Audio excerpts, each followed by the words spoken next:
Hi everyone, welcome to digital GK classes. तो आप में से बहुत सारे लोग सीटेट की क्लास के बारे में पूछ रहे थे। तो मॉर्निंग में तबीयत सही नहीं थी, इसलिए मैं क्लास नहीं ले पाई। बट कल से क्लासेस कंटिन्यू है।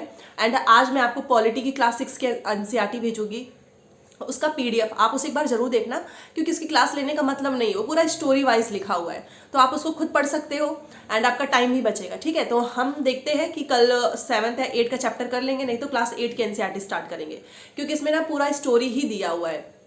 बाकी आपका हिस्ट्री चल ही रहा है, हिस्ट्री के कुछ चैप्टर्स बाकी हैं, वो भी हो जाएगा।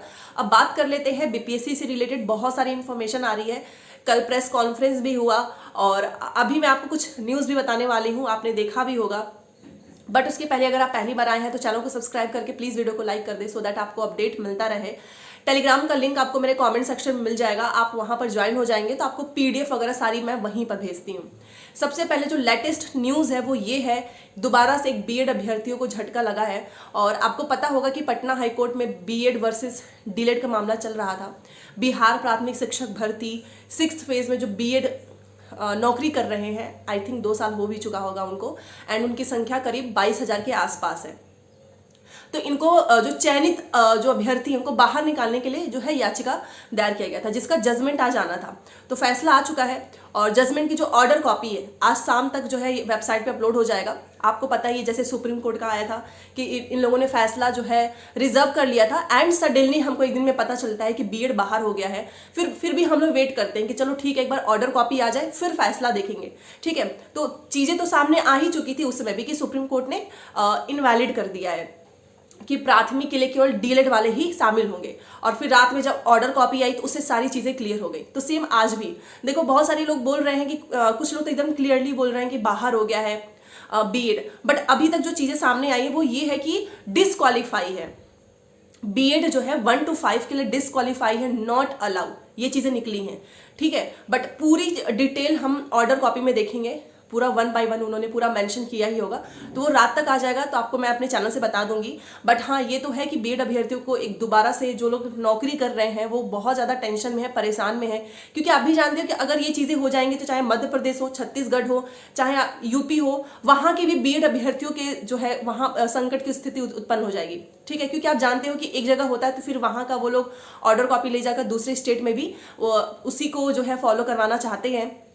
तो ये आज की जो सुनवाई थी वो हो चुका है, फैसला भी आ चुका है, और बस ये चीज़ें निकली हैं कि BEd not allow, BEd disqualify है 1 to 5 के लिए, अभी तक के लिए। बट देखना होगा कि आखिर में ऑर्डर कॉपी में उसके लिए क्या प्रावधान किया गया है, क्या 6th फेज में जितने भी बीएड अभ्यर्थी हैं जो नौकरी कर रहे हैं उनको हटा दिया जाएगा। एंड छत्तीसगढ़ का मामला आपको पता ही है, साथ में मध्य प्रदेश, वो भी सारी चीज़ें क्लियर हो जाएंगी। ठीक है, तो ये अभी की लेटेस्ट न्यूज़ है और मैं स्क्रीन पे लगा दूंगी, आप देख लीजिएगा। बाकी बात कर लेते हैं, कल आपने देखा होगा बीपीएससी के चेयरमैन सर ने कुछ कुछ चीज़ें गोल गोल घुमा दी, और मुझे ऐसा लगता है कि शायद उनको ट्वीट करने से भी पहले सोचना चाहिए, क्योंकि वो खुद ही ट्वीट करके स्टूडेंट्स के मन में जो है उम्मीदें पैदा कर देते हैं। आपने देखा होगा कि उन्होंने नॉर्मलाइजेशन के लिए भी बोला था कि मुझे खुशी हुई कि आप लोग नॉर्मलाइजेशन के बारे में सोच रहे थे कि मेल फीमेल के जो रिजल्ट्स बने हैं उसमें नॉर्मलाइजेशन होना चाहिए था, बट उस पर कुछ उन्होंने एक्शन नहीं लिया।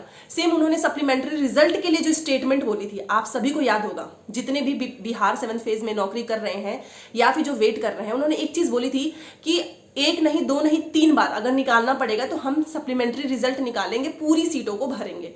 बट अभी की स्थिति एकदम ऑपोजिट है। इवन ये भी बोले थे कि जल्द से जल्द निकालेंगे।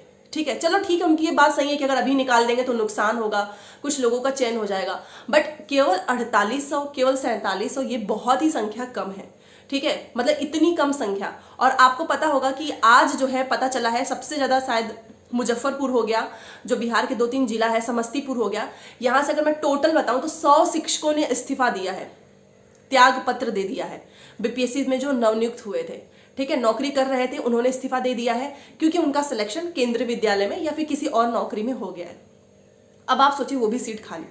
ठीक है, सीटों की संख्या भी, और आपको जैसे जैसे जो दूसरे, आपको ही पता है कि किसी को अगर कोई बेटर अपॉर्चुनिटी मिलेगी, ऑब्वियसली बात है वो चला जाएगा, तो सीट तो वैसे भी खाली रह जाएगी। हाँ, ये है कि जो बिहार का मूल निवासी होगा वो तो अपने ही चाहेगा कि हमको अपने ही घर के आसपास बिहार में ही मिल जाए, तो वो ज़्यादा बेटर है, भले से थोड़ा पैसा कम मिले। लेकिन सबसे ज़्यादा जो त्याग पत्र दिया गया है वो यूपी के जो अभ्यर्थी है उनके द्वारा, मतलब यूपी के थे स्टूडेंट्स और उन लोगों की जॉब लग गई बीपीएससी में, फिर अभी उन लोगों ने आज जो है इस्तीफा दिया है जब उनका केंद्रीय विद्यालय में हो गया या कहीं और। तो अभी डीओ ने जो है इसको एक्सेप्ट नहीं किया है, 48 घंटे में देखते हैं क्या होता है। बट ये बताने का रीज़न ये है कि देखो सीटों की संख्या बहुत है, बट केवल 4800 पे निकाल देना सही चीज़ नहीं है, क्योंकि आप भी जानते हो कि 28,000 जो नियोजित शिक्षक हैं उनकी सीट जो कुछ फर्जी पकड़े गए, कुछ लोगों को तो आपने देखा होगा कि गलत तरीके से चयन हो गया था, उनको बाहर निकाला गया है, और बहुत सारे लोगों ने योगदान ही नहीं दिया है। तो 40 से 50,000 सीट है, बट फिर भी ये निकाल रहे हैं केवल 4700। तो आज ही की न्यूज़ है कि 100 शिक्षक ने त्याग पत्र दे दिया है, वो भी सीट खाली। तो सोचिए कि इतना लेट निकालने का कोई मतलब नहीं है। और अगर वो बोल रहे हैं कि टीआरई 2 के साथ आएगा इसका भी, तो कम से कम ज़्यादा ही निकाल दो, इतना वेट करना पड़ रहा है तो ठीक है। उनका रीज़न ये था कि जो अगर पहले निकाल देंगे तो मे बी जो टीआरई 2 में कुछ लोग सेलेक्ट हो जाए वो सीट भी हमारी बेकार हो जाएगी, तो इसलिए बाद में निकालना ज़्यादा बेटर होगा, ठीक है। और कुछ चीज़ें उन्होंने बताई हैं, जैसे कि आपको पता है सेंटर को लेके कि जो बाहर के अभ्यर्थी हैं या फिर वहाँ के भी अभ्यर्थी, उनका सेंटर बहुत दूर दूर गया है। आप मुझे बताना कि आप कहाँ के रहने वाले हो और आपका सेंटर कहाँ पे गया है, क्योंकि कमेंट्स आते हैं कि इतना दूर जाकर पेपर देना, वहाँ पे रहना, यही एक सबसे बड़ी जो है समस्या हो जाती है। पेपर देने से ज़्यादा तो प्रॉब्लम सोचने में लग जाता है कि आखिर में जाएंगे कैसे, ठीक है। और जैसा कि आपको पता है कि बीएड जो अभी एनआईओएस, हाँ एनआईओएस डीएलएड से रिलेटेड भी कल बीपीएससी के चेयरमैन सर ने वही है, गोल गोल घुमाने वाली ही बातें हैं, सब कुछ क्लियर हो चुका है, 2017 से पहले वाले ही मान्य हैं। तो अभी जितने लोग, देखो उन्होंने क्या बोला कि एडमिट कार्ड आया है तो वो तो कोई मना नहीं कर सकता, जैसे पहले था ना कि आपका पेपर देने पे आपका हक है, रिजल्ट पे नहीं, सेम वही चीज़ होने वाली है, ठीक है। क्योंकि आप भी जानते हो कि चाहे हाई कोर्ट हो, सुप्रीम कोर्ट का फैसला हो, उसके अगेंस्ट कोई नहीं जाता है। तो जितने भी लोग हैं इस वीडियो को देख रहे हैं, आपने एनआईओएस डीएलएड 2017 से पहले वाले मान्य हैं, उसके बाद वाले नहीं, ठीक है। और सबसे पहले एक्शन तो केंद्रीय विद्यालय ने ही ले लिया, एनआईओएस डीएलएड को ज्वाइनिंग लेटर ही नहीं दी गई है, ओके। और यहाँ पे ये है कि पूरी चीज़ें क्लियर नहीं हो रही हैं। बाकी जितने भी बीएड अभ्यर्थी 6th फेज वाले हैं, अभी आप टेंशन मत लो, जब तक ऑर्डर कॉपी ना आए तभी जाकर सारी चीज़ें क्लियर होंगी। एंड जिसका पेपर है, देखो कल से आप सभी का पेपर है, आप सभी को ऑल द बेस्ट, आप सभी का पेपर अच्छा होगा। बट ओएमआर सीट को प्लीज़ ध्यान से भरना, ओएमआर सीट में जल्दीबाजी मत करना, हल्का सा भी डॉट मत लगा देना, डॉट लगा के आप उसको छोड़ देंगे, कहीं और गोला भर देंगे, वो आंसर आपका रिजेक्ट हो जाएगा। और एंड अगर आपके आसपास आपको लगता है कि कहीं पर कुछ नकल हो रहा है कुछ भी, तो आप उसे इन्फॉर्म जरूर करें, ठीक है। क्योंकि कई बार ऐसा होता है कि एक योग्य अभ्यर्थी का सीट जो है फर्जी वाले ले लेते हैं। अभी आप मुझे बताओ, जितने लोगों को बाहर किया जा रहा है पकड़ के, एक बीएड का अभ्यर्थी 1 to 5 में सेलेक्ट हो गया, अब जाके उसको बाहर निकाला गया है। जैसा कि कल बीपीएससी के चेयरमैन सर ने बोला कि जब तक जो है चोर पकड़ा नहीं जाएगा हम उसको चोर नहीं कह सकते हैं। तो ये तो वही बात हो गई कि डीवी के समय ही आधे से अधिक बोलना मुझे नहीं लगता है कि कुछ गलत होगा, बट बहुत सारे ऐसे अभ्यर्थी जो है वो सेलेक्ट हुए हैं जो कि फेक थे, जिनको धीरे धीरे, और अभी भी वो पकड़े जा रहे हैं। और कल उन्होंने बोला ही है, कभी ना कभी तो वो पकड़े जाएंगे। अगर अभी वो सोच रहे हैं कि नौकरी कर रहे हैं तो कभी ना कभी तो बट कभी ना कभी के चक्कर में वो वाला बंदा तो बाहर हो गया जिसको सीट मिलनी चाहिए थी। जितने लोगों का भी पेपर है, मैं बस इतना बोलना चाहूंगी कि ओएमआर सीट में सब्जेक्ट कॉम्बिनेशन का ध्यान रखिएगा। रोल नंबर में गोले भरते समय 2 से 3 बार अपने घर पे प्रैक्टिस कर लो एंड देख लेना एडमिट कार्ड पे आपका क्या। देखो 1 to 5 में तो टेंशन नहीं है, क्योंकि वो तो ऑब्वियस ही बात है, आपका जीएस सभी के लिए वही होगा। बट सामाजिक विज्ञान है, मैथ साइंस है, जो एडमिट कार्ड में मेंशन हो वही आपको करना है, ठीक है। बाकी कोई भी डाउट होगा तो प्लीज़ बता दीजिएगा। एंड कोई भी अपडेट आता है रात तक, जो बीएड वाला है वो भी मैं आपको बता दूंगी। उसके बाद से देखते हैं क्या होता है।